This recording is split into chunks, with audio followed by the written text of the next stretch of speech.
Welcome. I think this might be technically episode 84. File Suit Theory. Yeah, this is 84. Coming off of week one of Chiefs Ravens. Week one of was it Eagles Packers game. Pretty exciting. Both games came down to damn near the last possession.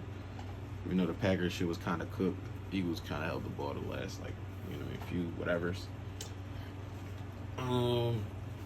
Got a little small slate of topics. Hold on before I drop everything on this desk and fuck the whole episode up. Which I almost did. So, got a few more things to talk about. A few things in store for y'all for this episode. Had a mind storm or a brainstorm or whatever. I was just like, yo, go to the pod, flush out your thoughts. If y'all see, I was going through my transcripts. Which episode is this? The last episode, 82. The last episode published. 82, I was talking about Marlon Wayans and Vlad, and who was Vlad to, talk to Marlon Wayans like that. Marlon Wayans is Hollywood royalty, let me say that. And then I'll put the black qualifier on there, but Marlon Wayans is Hollywood royalty. I want to go to the numbers because I want to get this right, because Vlad was trying to say, let's see, Club Shay Shay. Marlon Wayans went on Club Shay Shay and absolutely smoked it. In 2 days, he got 2.8 million views. And he got all types of clips. Shannon Sharp clips up the interviews. His media team clips them up right away, so everything drops kind of simultaneously. So you can watch in short form and the long form if you want. But a brilliant navigation throughout his whole journey, or not navigation, but narration and navigation throughout his entire journey from Marlon Wayans on the Club Shay Shay. From paying homage along the way to everybody. Very positive dude. Like I said before, I met him in person, very positive. And just not full of himself, but also he is confident. Notice, I need to do this, but also, I have this master, but I also need to get into this. And just a good dude overall. Like he was saying, me and J-Lo don't even speak every day, but I gotta roll in air because J-Lo recommended me to Ben Affleck. That speaks on character right there, in my opinion. But DJ Vlad fumbled the bag. Definitely fumbled the fucking bag. Like I said on a couple episodes ago. So I always watch Marlon interviews. He has so many stories. He has a Biggie story. He has a Pac story. He was around them on the night he actually saw both of them right before they both passed. That's a 10-minute clip in itself, 5-minute clip in itself. Vlad cut that shit, so he cut the work so much that could be a 2-minute clip for each. How was Tupac on the set of Juice? How was Tupac off the set of Juice? How was it, because he's in the background of the picture with Biggie and Pac together. I think when they did that freestyle and they both are dressed like real militant. He's in the background twisting his hair. You barely notice him. You could talk about that. That's another clip. I just feel like DJ Vlad fumbled the bag. Like I said on the episode before, I don't know what Vlad's numbers are, what the percentages of which you don't get what you deserve, you get what you negotiate. So I totally understood where Marlon was coming from. I don't know what the going rate is, but I know Vlad, and he apologized for it, just handled that totally unprofessionally, and he fucked up a potential relationship with, honestly, any of the Wayans if they wanted to talk. What if Sean wanted to come out and talk? What if Kim wanted to come out and talk? What if Damon wanted to come out and talk? They probably wouldn't, but just still, you cut off Black Hollywood royalty right there, and you probably fucked up a couple potential guests, because it's like, yo, this guy is fucking past shrewd. He's just a rude fucker. But Marlon did a great fucking job throughout the entire interview, explaining, giving context to everything, explaining his journey, how Don't Be a Menace had to be rewritten in 7 days. I never even knew Marlon went to Howard. He knew Diddy from Howard, which is crazy. How he made a joke about like I didn't see all the nonsense at the Diddy parties. I left at 3:30. It must have happened at 3:32. I'm just going through my mental Rolodex right now. I didn't write any of this interview stuff down about Marlon. It's a great interview. It's about how long is it? I think 2.5 hours or 2 hours. 2 hours and 8 minutes. I was listening to it in the car. I was listening to it in the store. And I was just like, damn, he's smoking this joint. He's absolutely smoking this joint. Listen to the whole thing in one day. And this is between me studying, looking up stuff, researching shit for the pod. So Marlon smoked that, man. I just feel like we do have to put him. I'm happy that it seems like he got his flowers on the show, because like rest in peace, Rich Homie Quan. We do have to start doing that more and more. Give the flowers to people that deserve the flowers. Marlon, 52 years old. I'm getting fucking old. I remember being a kid and he looked young as shit on the Wayans show. Like, on the Wayans Brothers show, I'm sorry. Like, I just can't imagine Don't Be a Menace dude being old now. Just talking about, like, yo, between me, Keenan, Kim, and Damon, that's over 200 years of comedy. Damn. Like, I said, damn, but I just like how he always paid homage throughout the entire interview. Paid ultimate homage on the biggest stage probably in his interview career so far. Like, he went on Breakfast Club a bunch of times, went on Sway a bunch of times. I think he had an interview with Big Boy I watched, but this is his biggest interview as far as like Club Shay Shay is fucking rolling this year, and Marlon still, like, I'm not going to big myself up the whole time. He giving everybody their credit. Yo, when it came to Sean had a showcase, and they asked him, he did good at the showcase. They asked him what he want to do. Sean say, yo, I always want to do a show with my brother. He brings Sean in. They say, I think it was NBC, was like, yeah, we want the show. Marlon and Sean always was like, yo, John Witherspoon was going to be our dad on the show. NBC, I believe, correct me if I'm wrong, was like, yeah, John Witherspoon was too ghetto. You got the Detroit, I think he was from rest in peace, he was from Detroit, said he was too ghetto. They dropped the show for John Witherspoon. Like, no, we not budging on that. We want him as Pops on the show. And they really switched, and then I think they went to WB. And that's how the Wayans brothers came to fruition. For him to give the credit there and then show their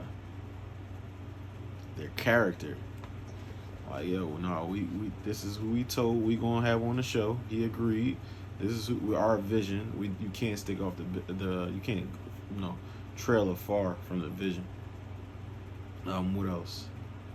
And Living Color falling apart, where they wanted to ostracize Keenan, who was a pioneer of everything, and they offering everybody $70,000 a show or some crazy shit like that.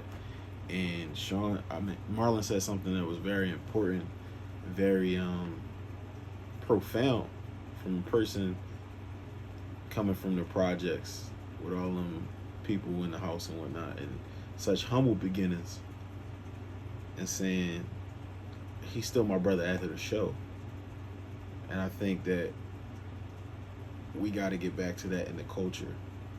Like, you can like he said in Howard, people, his professor used to be like, it's the Wayans comedy, minstrel show style comedy. Let's strip it down a little bit and reverse to this, or fast forward to this In Living Color stuff. For him to say simply, yeah, that's still my brother after the show. I think we do choose the bag over. I mean, Kyle talked about it a lot of episodes back. I got the clip. I think I put it out. But like, we choose money over morals too much, man. Like, that's your brother, and you show somebody flexible. Pause, if applicable. They're gonna keep, putting you in compromising positions because you've shown that you willing to be in compromising positions. I think that was very, I'm saying, like, look, my rent, I think he said some crazy shit. Like, my rent was $750. I had $900 in my account. Like that's powerful. I think we do gotta practice that type of stuff. Marlon Wayans, right? 70K. Ah. Oh, Facebook just made my computer slow down. But Marlon Wayans saying, yo, they's offering 70K an episode. Yeah, fuck Fox money. That's what he was saying. But I think we do have to get back to that. My bad. We all left in living color. You can't, man, can't beat that type of camaraderie. $700 in the bank and a $900 rent, and he wondering what he about to do. And sometimes you need those moments where you're back against the wall, because it'll break. It really show you who you are. Sometimes you're not made for that, and you going forward, and you excuse me, you're gonna have to go tuck your tail, and you know what I mean, whatever. And sometimes you turn the fuck up, and they turned up. For Keenan to go and like rework with Miramax, for Miramax to disrespect them when they were approving Family About Time, like for Keenan. All right, let me redo that. For Keenan to go rework Don't Be a Menace, like, yo, this show sucks. I need another $1 million so we can redo this whole movie and do it in a week. And Marlon like back against the wall again. And they go out and put out a certified hood. That's a diamond. I was about to say platinum, but went diamond in the hood. Diamond. I could tell you damn near Don't Be a Menace whole fucking movie. I forgot how it ended, but oh yeah. I don't remember what it did at the end. The nigga was, I think the MC Hammer shit at the end or whatever. But damn near certified hood diamond movie in a week. And then they're working with Miramax. You already established a working relationship. Then Harvey Weinstein tries to jip him again, gets him bad on Scary Movie, another hood classic. Scary Movie 2 was better in my opinion. And he was like, yo, they didn't want to even give us no real money on that. It's like you get fucked over every time. And I was just thinking like, yo, he was like, yo, we put out Little Man, we put out White Chicks. I was just thinking about how so many movies that have been in households. Like, do I think White Chicks is the greatest movie ever? No, but it remains culturally relevant forever. So I think it's really a funny movie. I don't judge like very extreme comedies the way I would judge like the fuck is it? Like Heat, Godfather, like some of the greatest movies ever. You know what I mean? But like, they're really good. They really good. Like, they serve their purpose. They're gonna make me laugh. Little Man was funny. He talked about how he had the opportunity. He had the Dave Chappelle's role in Nutty Professor, and Keenan was like, "Look, you take that, man. I'm not gonna do the impression he was doing, and you can go work on Eddie's movie. You can go make Eddie movie funny, or you can go and make your own movie funny." And it was like, damn, I gotta lock back in with my own shit. For Keenan, it just seemed like Keenan always had the vision, and I saw, and it just seems like they come from it seems like they were raised right. It seems like they come from a very gracious, humble, but also confident family. Like, they're not just like, oh, like, you know what I mean, but like, they're like nice, but like, don't get it fucked up. I am who I am. For Keenan to go, they were doing forgot what year this was. I just saw it earlier. They were doing a Richard Pryor tribute. Keenan said, yo, he was on the set of Harlem Nights. And they, first of all, Keenan said, I'm not even gonna, I wouldn't even come here. I told him, if I'm gonna come and show some love or show my gratitude towards Richard, I gotta be able to talk, because he has something to say. For Keenan to come here, total class act, get up there, come there, total class act, get up there and say, you know, my mom used to wake me up out my sleep to watch you on TV. Like, that skinny man on TV again, and give Richard his flowers on live television, to say simply, I was with Eddie on Harlem Nights set. He said, do you want to meet him? I said, no. I forgot which other person he mentioned, but someone else. No disrespect. He said, I asked if I want to meet him. I said no. He said I didn't want to meet him until I did something.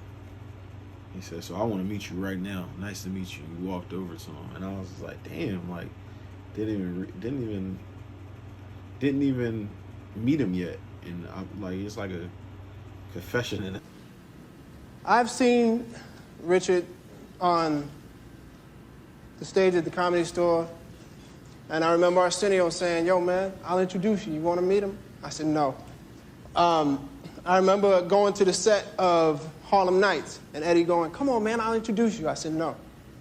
And the reason was that I never wanted to meet Richard as a fan. I wanted to do something. I wanted to accomplish something so I could say, you did this.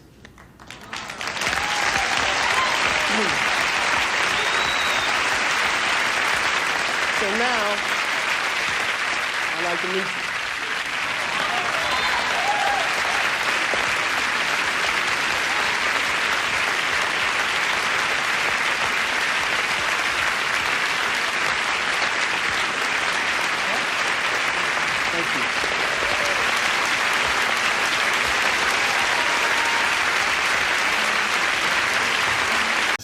But very, just the family is just, they just seem like they're well intact. You never hear about the Wayans beefing.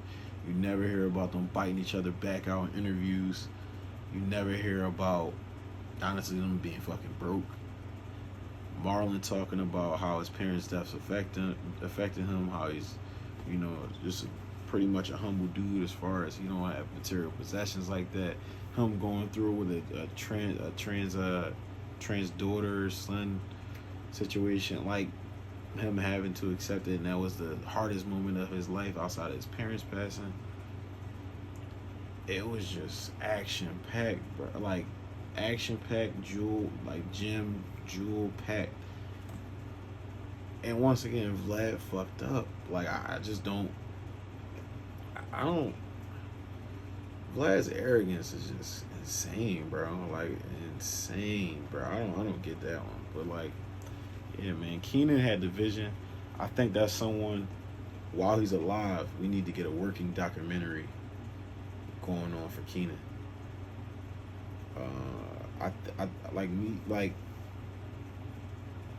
Me personally, I put My Wife and Kids as a S tier sitcom. I think it was funny but balanced. It wasn't a buffoonery show in a sense.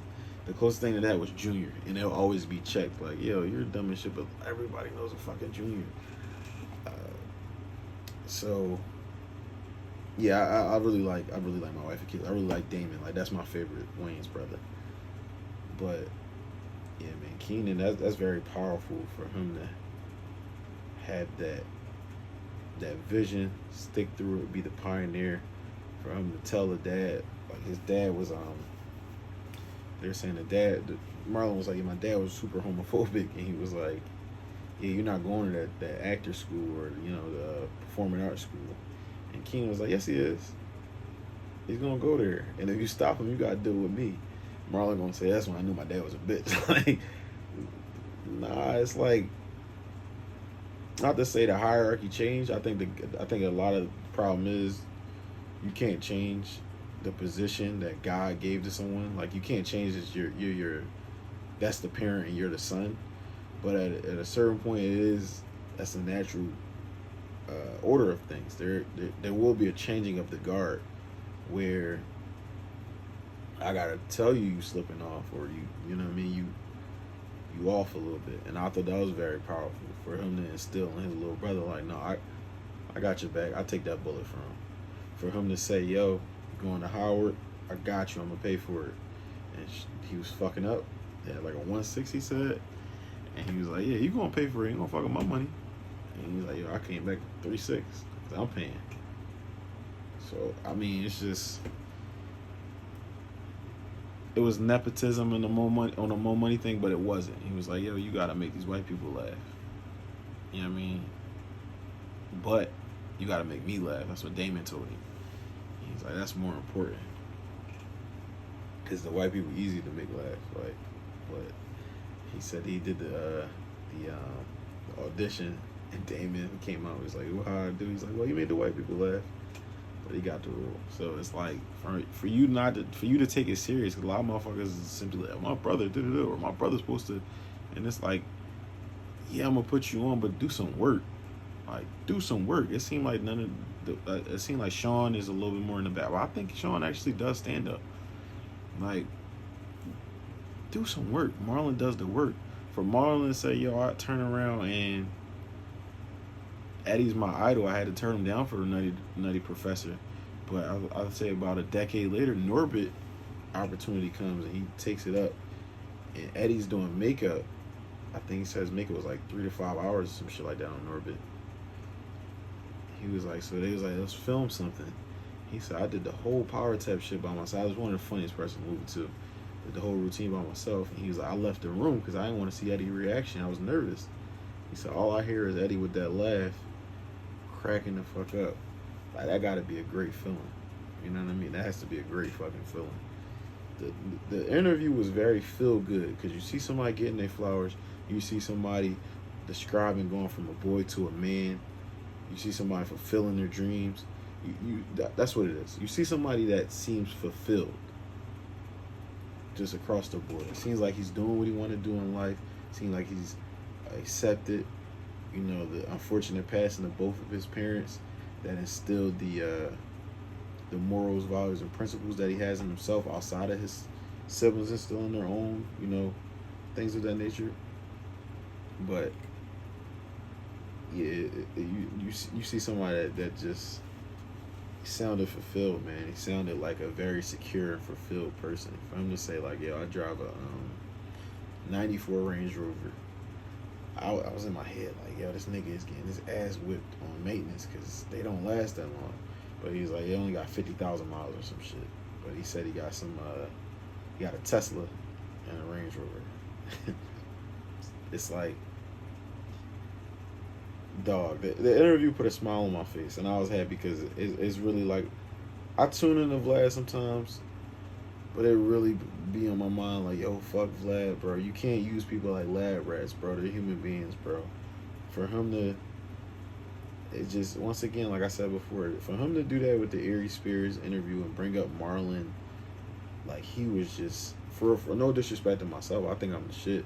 But I ain't got no skin in the game. For him to like say it like it was me asking for like, yeah, I want to interview Five Suit Theory. I'm Vlad or whatever.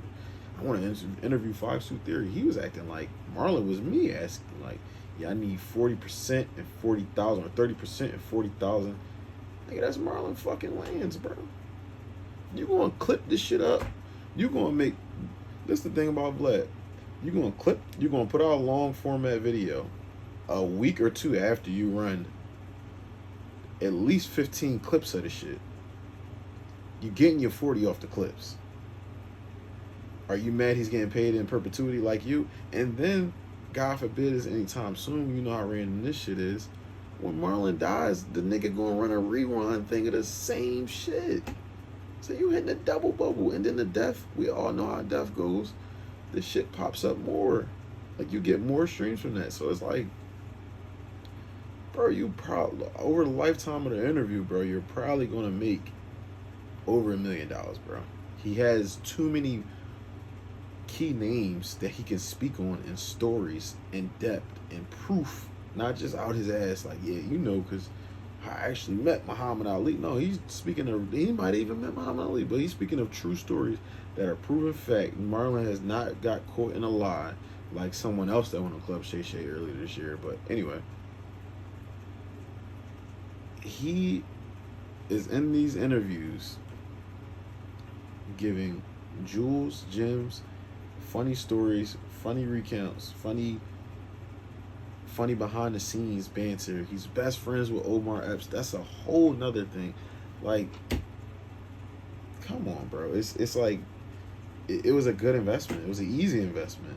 and it was nasty. And it's like, this is why people call you a culture vulture, shit like that. And I know the apology came out. Like I said, this is like the 4th time mentioning an apology. It's still the thought process of how you even got there. Just because you apologize doesn't mean that your thought process, like, it's certain things I would never even think, because, and if I think it, there's a filter in my brain that's like, all right, let me take that, that's bullshit, let me get that thought out my mind. That was any thought. For you to go type that, try to go back and forth, for you to go put it in an interview, asking an interview, you ask Aries, boom, you added in the interview and was like, I'm gonna keep this in there, boom. Then you're back and forth going with them, like, look at my views on Breakfast Club, look at yours. Or you don't fucking talk that much. You're usually behind the camera. Some people don't even know what Vlad looked like until they click the Breakfast Club interview. It's like so many different factors, but don't think for 1 second in black culture you are more valuable than Marlon Wayans. Like, it's just beyond me. Like, even if you want to say, like, oh, Keenan's funnier, Damon's funnier, Kim is even funnier. Cool.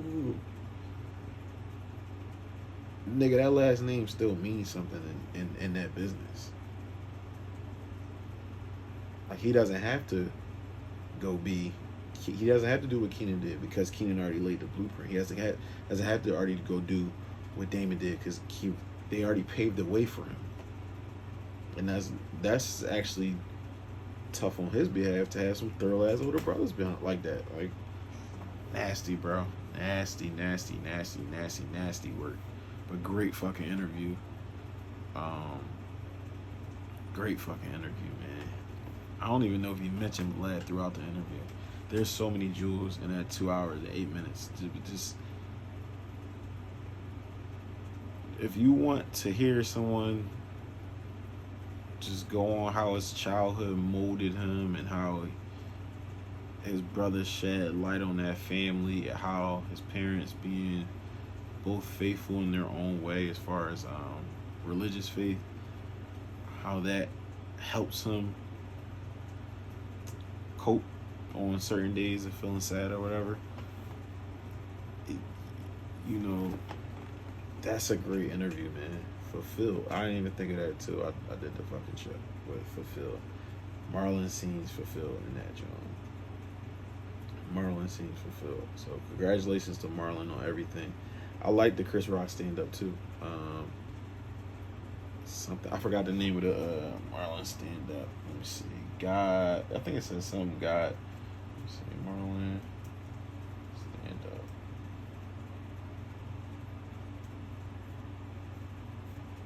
God Loves Me. Yeah, I liked it. I forgot what channel it was on. But for him to drag out, not even drag, but like for him to open up the slap for an hour worth of content and relate it back to him and his life, it's different. Like, I like different style comedy specials. Neil Brennan, I think he has a joint called 3 Mics or something like that. That's still one of the most crazy and unique specials I've ever seen. But shout out to Marlon, man. They've had their hand on so many people within the culture. They have helped give J-Lo her shot. Jim Carrey always says, yo, shout out to Keenan Ivory Wayans, Hollywood didn't fuck with me. They have just given so many people their shot in the business to where it's like, you can't ever shit on the Wayans, but you fucked up, big dog. I'm just keeping it a bean. Like, I'm just keeping it a bean. Like, you him in the media space because of black people, but you created your platform and whatnot, and you were very shrewd and savvy in your business dealings, but that was a bad fucking call. That was, and Vlad seemed like he got the vision usually. Bad fucking call. But that's how it is being a culture vulture and looking at people just as numbers or analytics goes, because you never know if you're looking at it like that and not looking at the potential somebody has to shake the ground. Marlon got the potential to shake the ground. 3 hours. I meant 3 million in 2 days, damn near. It's gonna be 3 million by the time I wake up. So yeah, that was a really good interview. I liked it.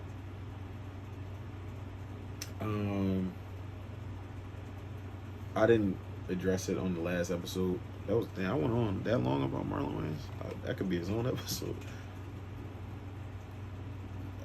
Chase Bank had what they call a glitch.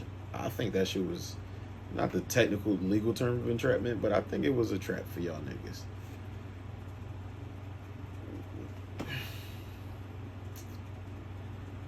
I don't know how to say this, bro. Like, my dad really said that shit when I was younger. It ain't no shortcuts.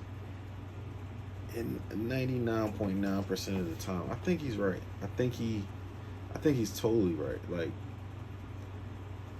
where if you inserted any amount of, I think it was like you deposited any amount of check, you can just withdraw, basically overdraft your account.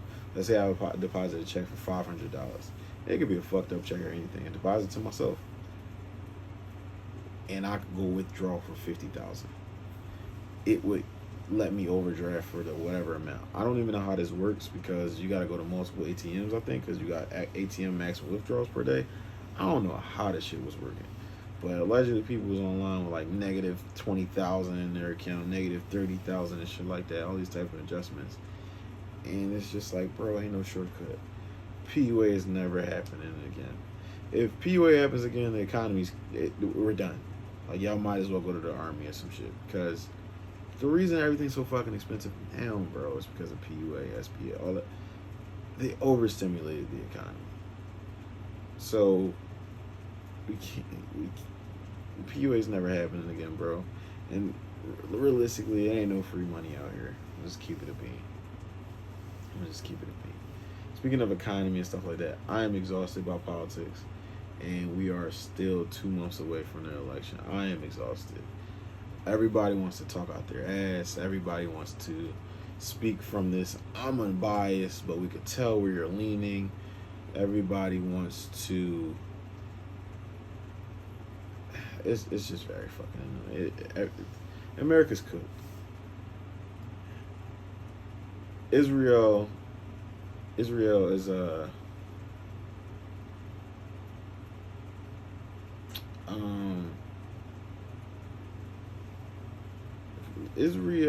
Israel's Geppetto to America.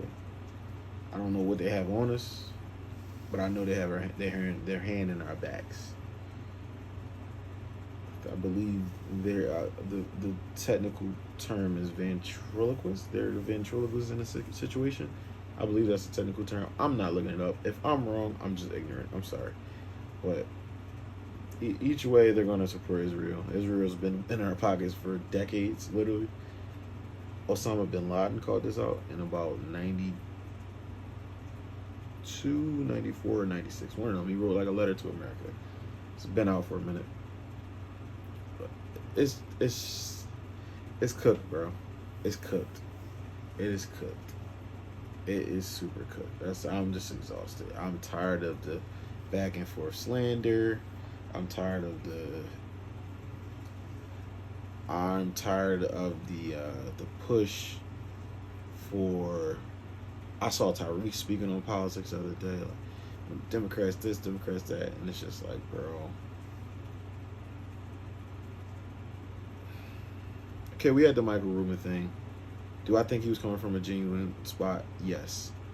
Do I think that he was conflating two different things? Yes. Do I think he was right in some type of way? Yes. Do I think it was the most surface level conversation? Yes. But let's dig into what's going on. I'm tired of people that are black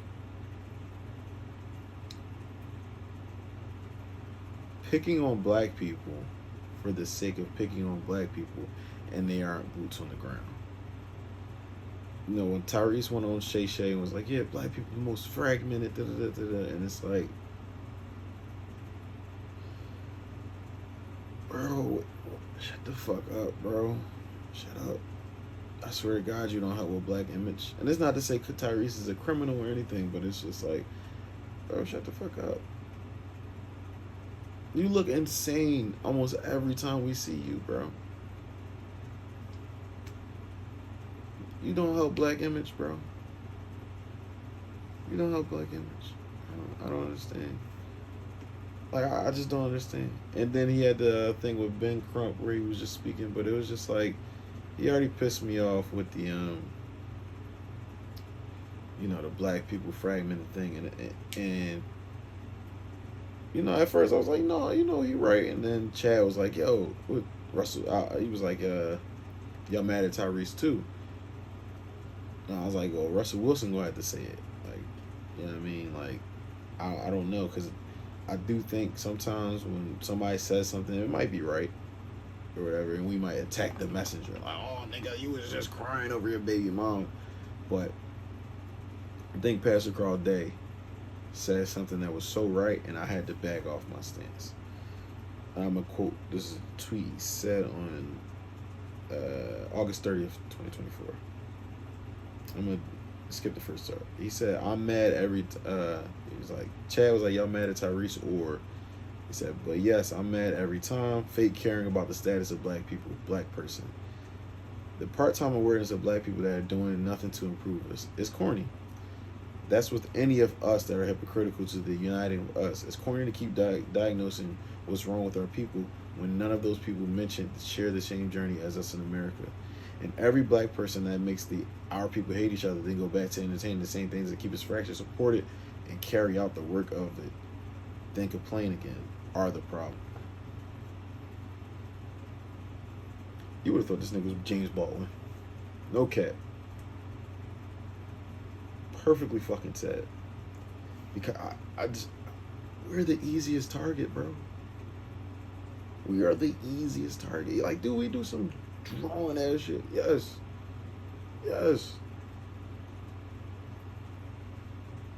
Like, all jokes aside, like, why Pop really be saying that shit? Like, yo, how long we been free? Like, don't get me wrong, we really do gotta look in the mirror, but how long we been free? Like, I'm really free.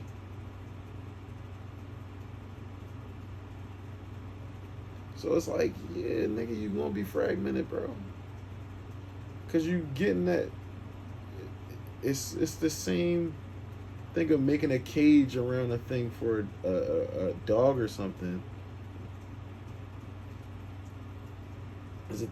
Or making a cage around something for somebody for so long, and you take the cage away. You don't need the cage anymore. They're gonna stay within the perimeters of the cage, or the parameters of the cage, or the area of the cage, the inside of the cage, right? Without the fencing. Because they're programmed that this is how it goes. They can't see past the trees in the forest or something, whatever the fucking term is.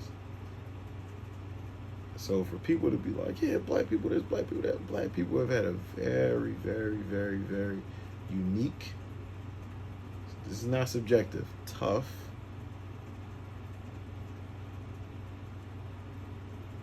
scarred, very damaging epigenetic coding. It's good in other places, but a lot of psychological epigenetic coding that is very, very, very cynical and damaging to us, that needs to be had in the conversation if we want to truly have the conversation. From what I saw on the Tyrese and Ben Crump thing, where he talked about no lack of black bills and black protection bills, you aren't well read, sir. You are not well read. So you might not know why black people are like this. And it's easy for you to say, from someone that has access to resources.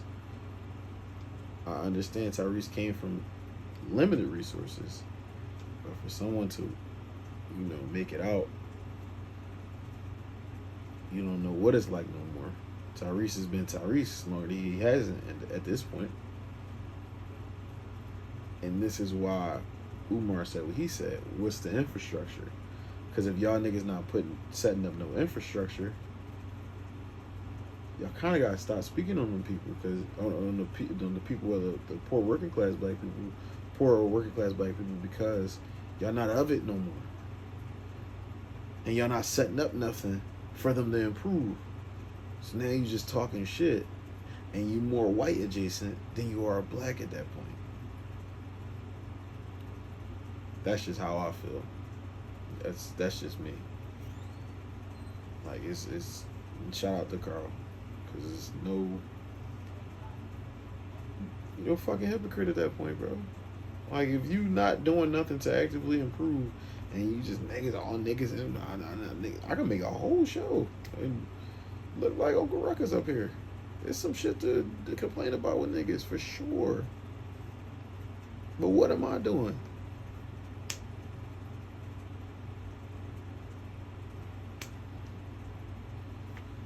That's how niggas are though. That's self-hate to me. You know what I mean? Like, you want to go and criticize integration. Oh, damn, I can just keep it in the camera. You want to criticize integration, like Malcolm X did, or I mean not Malcolm X, but where Martin Luther King was pushing. You could never be a fucking Martin. You could never be a Malcolm. You can never be a Kwame Ture, Marcus Garvey. You can never be none of these people. You don't possess the strength because you didn't have to. And that, I think that they made it easier for us, but yeah, for some it did make niggas a little bit more comfortable. But don't ever disrespect the name, which I see a lot of motherfuckers doing. Like, oh man, it's like, yo, y'all niggas is crazy, bro. That's self-hate.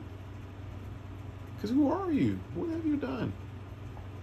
That's just how I come, you know what I mean? And how I see shit. I ain't nobody though, but yeah, y'all niggas gotta get it together with that shit. If y'all really truly wanna come together and build something, because the only way we gonna do it, and that's America though. You see it. My pop always he say it to me like, yeah, people come over here. A lot of immigrants come over here and they set some shit up. They get here, yo, it's wide open. Then you start to see they get Americanized. It's comfortable here. We love you to get fat. We fat. And I'm not just saying physically. We fat mentally. We greedy. We consumers of everything. Food, clothes, all the shit you don't really need. Anything, call back to Tyrese and Ving Rhames and Baby Boy, Guns and Butter, baby. Everybody likes some butter in America. That's America. You sold to all fucking day. Everywhere you log, everywhere you scroll, you sold to. You gonna get comfortable. So you might come here, first generation, and bust your ass. Then you instill that in your kids. And then you try to instill in your kids, but they Americanized. They don't really know about the homeland like that. Third, fourth generation, they American. And that's how the system keep going. That's how the system really keeps going. So, yeah, it's easy to look around and be like, yeah, because blacks and dude. Nigga, with some context, we just humans, man. At the end of the day, we do all this kings and queens shit. That shit ain't real. We didn't all come from kings and queens. It's impossible. No civilization is built off all kings and queens. Let's just use our brain, right? So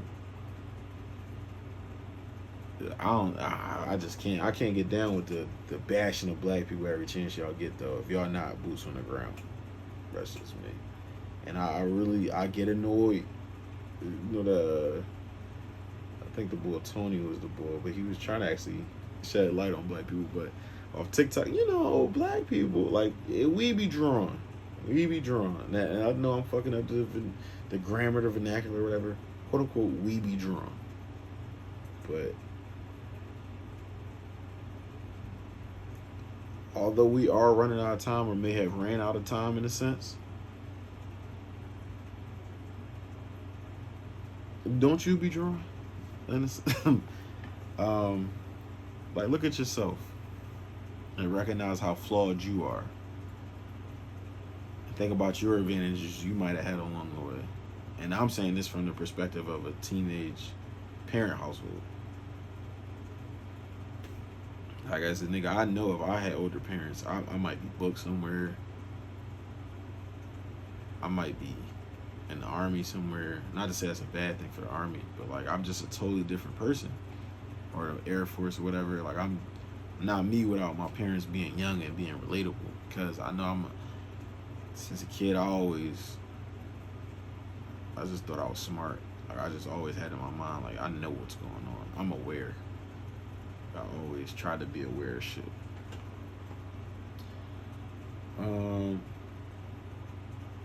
Yeah, I could do a separate sports episode. Ain't no biggie. I'll do like a week of NFL. I'll do maybe Monday night, Wednesday. I don't fucking know. I'll do an NFL, John. Talk about what I saw in the Eagles game, or maybe do a week 1 or whatever. But yeah, man, black people, please get it together. Shout out to Marlon Wayans. Vlad, you're a dickhead. You fucked up. You're supposed to be a good investor. You're supposed to see. You're supposed to be a visionary. You fucked up. But this is episode 84, or I might just not even number it. We out.